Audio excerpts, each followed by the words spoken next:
À toi, Claude. Bien.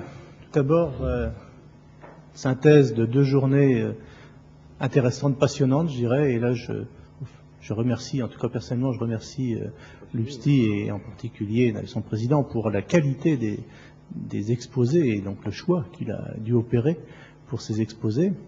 Alors évidemment, faire une synthèse sur un travail aussi considérable, c'est jamais aisé, surtout à un moment donné où l'hypoglycémie guette. Donc on va essayer d'être très concis. Et pour moi, j'ai une culture dans une vie antérieure de qualité, démarche qualité. Et dans ce que j'ai entendu dans les 2 jours et dans les exposés, je dirais qu'il y a 3 maillons. Il y a bien sûr la demande des entreprises, il y a les concours et les écoles d'ingénieurs. Puis bien entendu, il y a la demande des professeurs de classe prépa. Et entre ces 3 maillons, il y a des exigences et il y a une démarche qualité, c'est-à-dire en fait un respect que l'on doit avoir mutuellement pour respecter ces exigences. Alors, au niveau des écoles d'ingénieurs, ce que j'ai retenu, c'est que l'ingénieur doit être plus performant. C'est ce que j'ai entendu plusieurs reprises, parce que il y a bien entendu une concurrence qui s'ouvre avec plus que l'Europe maintenant, je dirais mondiale, et il y a un alignement des compétences et surtout des salaires. Donc visiblement, on nous reconnaît nos ingénieurs, mais si on veut qu'ils continuent à être payés au prix où on devrait les payer en France et donc à l'étranger, il faut qu'ils soient plus performants. C'est ce que j'ai retenu. Alors, qu'est-ce qu'on entend par plus performant? Apparemment, on souhaite surtout qu'ils soient entrepreneurs, innovateurs. Et je dirais que la communication se passe en anglais plus quelque chose. Si j'ai bien entendu, c'est pas que l'anglais. L'anglais étant un outil de communication, je dirais indispensable et maintenant complètement intégré. Ce qui n'empêchera pas de faire de l'anglais pour sa culture personnelle à côté, mais apparemment il faut aussi un autre outil de communication que l'anglais, et on sait qu'au niveau mondial, l'espagnol est bien entendu très répandu. On doit aborder bien sûr des systèmes technologiques complexes, ils doivent avoir une capacité à s'organiser, et j'ai bien spécifié en dessous, travail en groupe projet. Il faut qu'ils aient une analyse critique, il faut qu'ils puissent mener des évaluations, des expertises, et il faut qu'ils puissent s'adapter rapidement à une situation qui peut évoluer très vite. Ça, ce sont les exigences des écoles d'ingénieurs. Et évidemment, vis-à-vis de notre client, notre fournisseur, nous avons, nous, des objectifs, professeurs de classe prépa, c'est bien entendu, avec nos élèves, c'est donner les connaissances de base scientifiques et technologiques, structurer et organiser les savoirs et les compétences, faire en sorte qu'ils aient une acquisition de la culture technologique, mais quand je dis acquisition, ça veut dire que c'est pas le catalogue de la Redoute, ça veut dire qu'ils possèdent réellement cette culture et qu'ils sont capables d'expertiser avec cette culture. Il faut que d'une manière naturelle, et je dirais par réflexe, ils puissent identifier rapidement les 2 chaînes information-énergie dans un système, et c'est pas aussi simple que cela au départ, quand on a le système sur la table. Ils doivent bien entendu utiliser les outils informatiques et être capables de passer du réel au modèle et revenir au réel. Et ça, j'insiste bien là-dessus parce que on a trop tendance à faire du virtuel et à se dire, on le disait encore tout à l'heure, on fait du bond graph, on définit le modèle et puis on simule. Et si on ne s'est pas trompé dans les coefficients, ça donne des résultats intéressants. Oui, mais le gros travail de l'ingénieur et de l'expert, ça va être quand même à un moment donné, une fois qu'il aura son modèle, c'est d'aller identifier le modèle et de mettre les bons coefficients. Donc là, il y a bien un retour au réel. Et puis je n'oublie pas, pour le prof de classe prépa, la préparation des épreuves écrites et orales des concours. Et ça, c'est la transition qu'il y a entre les 2 maillons. Et je pense qu'il y a un travail à faire parce que on écrit des programmes, et les programmes sont entièrement rénovés, y compris celui de TSI, puisque c'est le dernier sorti. Mais si les sujets de concours ne suivent pas les directives de ces nouveaux programmes, on a travaillé pour rien. Puisque très rapidement, on va se retrouver avec des enseignements qui seront ciblés pour le contenu des concours. Alors là, il se pose quand même un problème, c'est que la formation d'ingénieur, c'est 5 années, dont 2 années de classe prépa.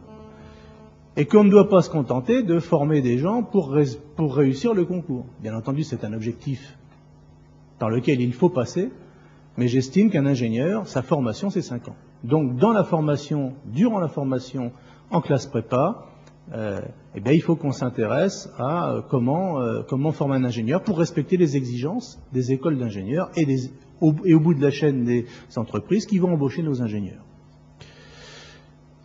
Alors, objectif de formation, eh bien, je pense qu'il faut qu'on ait une réflexion sur structurer la relation réel-modèle.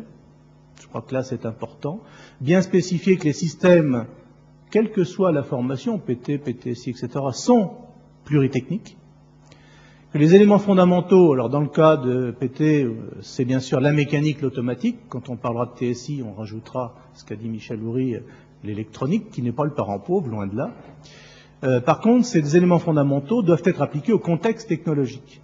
C'est-à-dire que combien de fois, et j'en suis désolé, parce que combien de fois, lorsque je vais dans une classe prépa et que je vois un professeur faire un cours, je trouve un cours très bien fait de mécanique ou d'automatique, mais on est déjà, tout de suite, quand j'arrive, on est sur un modèle sur lequel on a positionné un certain nombre de caractéristiques, de forces, etc.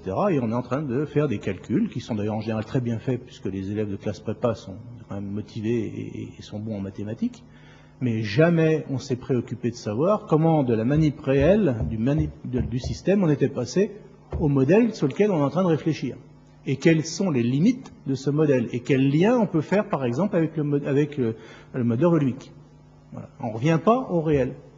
Donc ça, c'est important, parce que je pense que dans la culture de l'ingénieur, c'est l'aller-retour entre réel, modèle, retour au réel qui fait à la fois la qualité de l'expert et à la fois la curiosité scientifique qui va derrière. Alors évidemment, durant nos formations, on doit développer les capacités de créativité, et je reviendrai là-dessus parce que c'est important.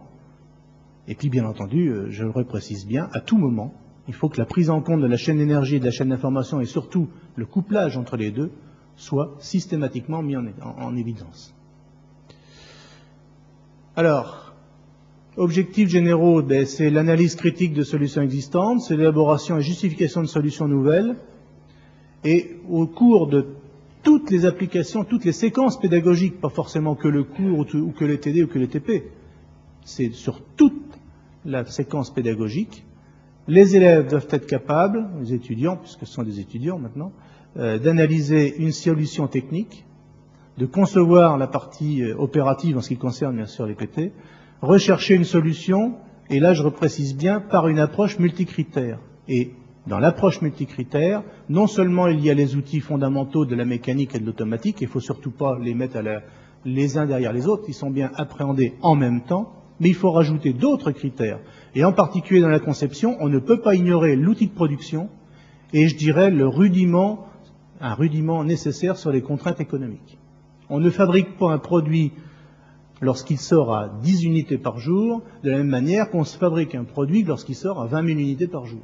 Pourtant, c'est le même produit, se monte en lieu et place, mais les solutions technologiques peuvent être totalement différentes, et doivent être totalement différentes parce qu'elles doivent être adaptées à l'outil de production. Donc ça, je crois que c'est un point important, et dans les choix, dans les recherches de solutions, que d'avoir en permanence ce souci de l'environnement, et bien entendu, donc, ces critères, ces multicritères. Je le répète, exploiter les outils informatiques existants, quand j'ai écrit exploiter, c'est parce que j'ai pas beaucoup de place sur le PowerPoint, mais quand je dis exploiter, ça veut dire qu'il faut en permanence que non seulement on utilise l'outil informatique, mais qu'on se pose la question, est-ce que le modèle que j'ai mis dans l'outil, c'est le bon? Est-ce que je n'ai pas dépassé les caractéristiques d'utilisation du modèle?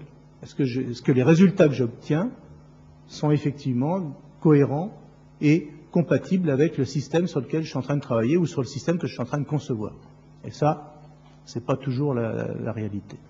Et donc, pour assurer ces objectifs, je l'ai mis en rouge parce que souvent on rencontre ce problème. Il me semble qu'il y a une cohérence dans la formation et que pour obtenir cette cohérence, eh bien, la totalité de la formation est assurée par un seul professeur. Ça, c'est vrai sur PT. Peut-être vrai que sur PT, bien sûr. Sur TSI, actuellement, on a besoin au moins de 2 professeurs puisqu'il y a un élargissement encore plus important des compétences. Ça s'arrange.